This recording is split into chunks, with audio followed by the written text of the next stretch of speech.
Well, hey there, YouTube. It's Petey Two Finger. I'm here with the asmuse headless bass. We got this bass going today. It needed a shim in the neck pocket, and I put a set of DR Black Beauty strings on here. I adjusted the saddles and the truss rod, and I've got it set up to where the action is low. It's lower than any bass I've in the stable here, but it sounds good. We had several issues with the asmuse headless bass. We're going to go over that in this quick video. The point is, I've got it dialed in. I was able to get it set up. Special thanks to Chris at Sevenpain Studios for helping me out. He sent me the information that gave me the heads up and knowing what to do, and gave me the faith to go ahead and get this thing fixed. When it came, there was a big gap here in between the strings and the fretboard, but down here there wasn't. So it was like the neck angle was wrong. Anyway, the pickups were sitting way low, and you couldn't adjust them any higher, so I cut pieces of double thick cardboard and installed those underneath just to raise the pickups up, and that did that. That fixed that. I had bought a set of $10 cheap strings called Silvertone brand. People were like, oh, these are really not bad strings. Well, I don't know what you think. And again, there was other people that had reviewed this bass that were like, oh, it's fine. Well, I don't know what to say about that. Obviously, you didn't change the strings that came on it, which are like medieval torture device strings. They're so hard on your fingertips, I don't know how you could think that's passable. The first thing you do when you get a guitar from China is you get rid of those horrible strings they ship with it, put some real legit strings on. Well, the problem is there isn't enough room. They've designed it for these small bass strings, which I don't even know where you get those. But the windings on the ends is fatter than the other part of the strings. It doesn't fit. These slots don't have enough room, so you have to file it out or use a drill and drill it out, which that's really better than the filing. So once you drill it out, like if you see here, the ball ends are not sitting in the cups. There's cups where these ball ends are supposed to sit in there, but they don't fit. They're too big. And I don't know if I could even drill enough out to get these to fit. I don't think there's enough steel. But I had to do some work. Like I had to buy some shims. They were plastic shims. There was 3 of them in the package, and the middle shim was the one that got this neck at the right angle to where I could get it set up, and everything was fine. With adjusting the bridge saddles and the truss rod with this neck pocket shim to get the neck angle right, and then that was the magical missing ingredient. So asmuse is sending these out in a condition that I would call unplayable.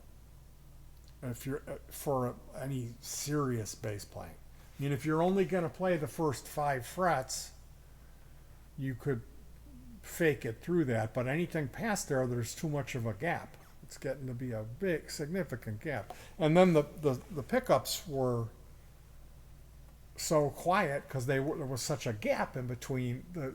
So I had to raise those pickups up. Also, the audio jack here, the way that they designed this, it's really the only plug that seemed to work was a straight plug. And most pro players don't like using a straight plug. If it's a Strat, you do because of the way it's designed. It goes in the front at an angle. But guitars like this, where they go in the back, you usually use a 90. And the 90 wouldn't fit because it's recessed. So the quality of the jack that they gave you, it's an internal jack. It's not the best. It's a stereo jack. It's more like for headphones. I removed that the quality of the potentiometers is junk too. They're really crappy. The wiring wasn't that good. It was like the ground wiring was like barely grounded. So I redid that. I used a much beefier jack, and I put some washers on that to extend it out so I can use a 90 back here, and properly mounted this really well with a rubber washer on the inside, a couple of plastic washers, well, a single nylon washer and then the rubber one, and then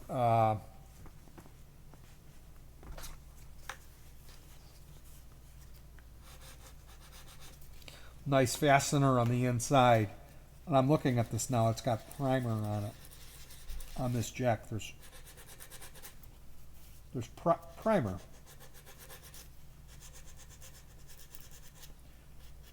There was primer on it. Now I've sanded it off.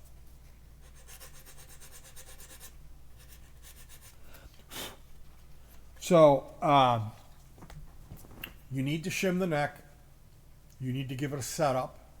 So if you're just like a normal, like, I don't see older guys buying headless basses. I see younger people who are into Polyphia, that band, or this math rock where they play headless instruments. So like asmuse, you need to address these problems. You need to have the string holder or the neck bridge. I don't know what you call it on the headless bass, but that has to, you have to be able to put a regular set of bass strings in here. I mean, you shouldn't have to get it and drill it out. The necks need to be, if the way that you've got this design and it's sitting wrong, you need to shim them out at the factory. Now they did have a little shim in there, but it wasn't enough. So asmuse, if you're paying attention, the strings that you're putting on these things are horrifically bad. So I don't want to be telling asmuse their business. They're selling it at it's a really ridiculously low price for what you get. But you'll need, if you are going to buy one of these, you'll need to take it to a guy who really knows what they're doing. Me, I don't. I'm pretty handy, and I had help from Chris over at Seven Pain Studios. He helped me out. He let me know what you would have to do, and I did it. I had a junk set of strings to operate on, and boy, I had a heck of a time getting those strings even to tighten up right. The first time, they kept popping out. Now I bought these DRs, which are much better strings, and it feels so much better with the DRs on here. So at this point, with the shim in the neck, with adjusting the string saddles, with adjusting the truss rod, we've got it to where it's playable. It's more than playable. It's set up just how I would want it set up. So it's a playable, decent sounding. This is a good bass, man. It really is. We got Diodario, or what am I talking about? Does it say on here? Yeah, Diodario strap locks, which are these clippy straps. This is a We Pop strap. It's a $20 comfort strap off of AliExpress. We rock, we music, we pop. And we're all ready to go. So these knobs, it comes with just black knobs. I put these mother toilet seat knobs on here because I had them. I had taken those on and off a few different guitars. There is this funky little string. You take, this is magnetic. It comes out, and you can sit this in the each adjuster to tune it. So you can use this to tune it, or you can use a 5mm Allen wrench, which I ordered some of those, and I'm going to be putting them in the vise, cutting them off, cutting about 3/4 of an inch off, and then filing that up nice. And then they'll be able to cram it in the strap down here. There's a little room here in the strap where it loops around, and that 5mm will fit right in there. It won't even turn. It'll like lock itself in. So we'll have that 5mm like facing with the metal part out, the owl part out, and then you could just pull that out, tune it, and stick it back in. That's how we're gonna do it. As far as the base goes, I thought that the neck was going to be a little more narrow. It's kind of a wide neck. It starts off skinny and then it gets wide as it goes, which I never noticed that in the pictures. And it's a little different playing a bass like that. There's some pretty hefty frets on here. And I think you would just get used to this. So, I mean, like, once you get it set up, this thing is really cool. And for the price, it's awesome. But if I were going to recommend, the Ibanez Micro, that's the bass to get. If you're looking for a short scale or something for a beginner, something smaller, you just can't beat those. As a matter of fact, I was gonna buy one of those on an auction, and I missed the auction by 2 minutes. But I've played the Ibanez Micro, and it's a lot of bass for what you pay for. And they come ready to go. You can pull it out and play a show with it. So it's a lightweight, really good playing bass. It's not a headless instrument, that's what we wanted. So we'll see how this goes. We'll see. More than likely, I'm going to get an Ibanez Micro or a GSR 200. I don't know. It just depends on what I get a deal on. The Micro is really small. It's really small.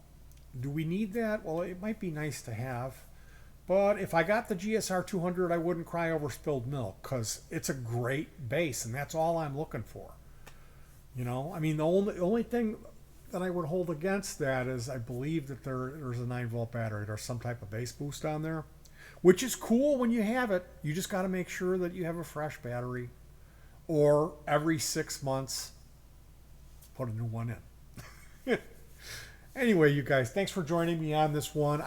I do give the asmuse headless bass a double thumbs up. It's such a cool little guitar for the price.